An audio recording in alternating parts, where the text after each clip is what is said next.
Hello, as always, I'm Cosmic, and today we're taking a critical look at Cross of the Dutchman, which is an action-adventure game developed and published by Triangle Studios. Triangle Studios themselves are a Dutch developer who took their game through the Steam greenlight process. Cross of the Dutchman tells the story of Dutch folklore legend Pierre Gerlof's Donnier, or as he became to be known, Big Pierre, which was his nickname referencing his size and strength. The story takes place in 16th century Frisia, which is a province in modern-day Netherlands. Pierre is a giant of a man who lives with his wife and children on a farm.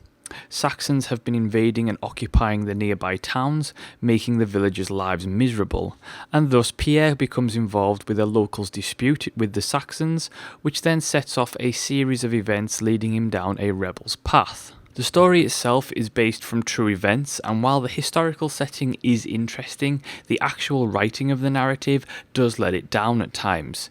It's oversimplistic, and it sometimes contains errors. The game would have really benefited from some voice acting, particularly in the narration parts, to add a little immersion to the affair. The story is also fairly slow-paced, particularly at the beginning, which causes irritation, in the fact that you're running around doing menial tasks, such as picking vegetables, for little reason other than to set the scene, which was not really required and added nothing to the events that unfold. In fact, the tutorial of the game actually lasts for a couple of chapters and introduces you to the games basically at a snail's pace, which is really unnecessary considering that the mechanics and the controls are pretty basic, which meant that the first few chapters felt more like filler than anything else. Cross of the Dutchman's controls are relatively intuitive and simple, plus the game comes with full controller support.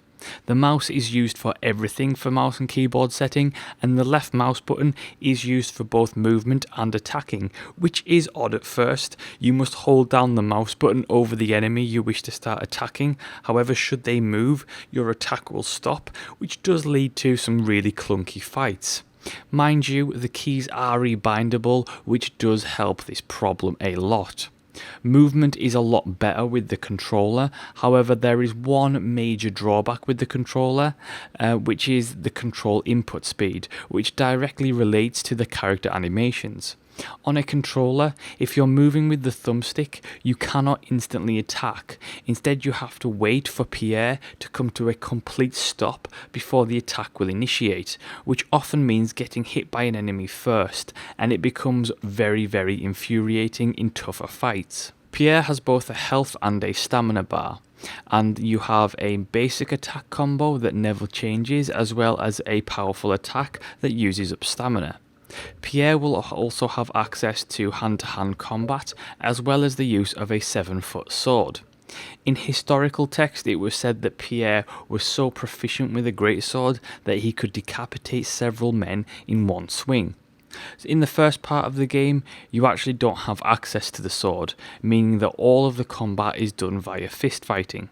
This, coupled with multiple enemies dealing heavy amounts of damage, leads you to kite enemies around the map while your health regenerates, as there are no health or stamina pickups. After some progress in the game, you'll not only gain access to your sword, but several purchasable upgrades that will increase your health and stamina, allowing you to take a lot more punishment before ducking out. While the combat is passable and indeed sometimes fairly enjoyable, it's so basic that it leaves me wondering how great the game could have been with a couple of core design changes.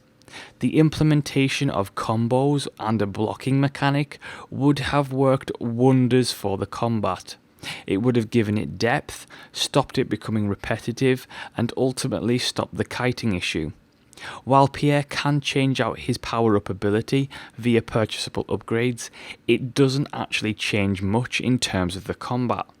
The enemy variety in the game is also non-existent, with just melee fighters and archers in varying degrees of armor, which denotes health. The art style of the game is fairly pretty to look at. It's vibrant and it has a nice mix of colours, with some less attractive assets in there.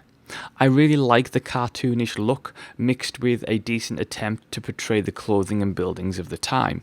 The comic book style of narration scenes in between chapters is very nicely drawn, but again, it really could have used some voice acting to their advantage.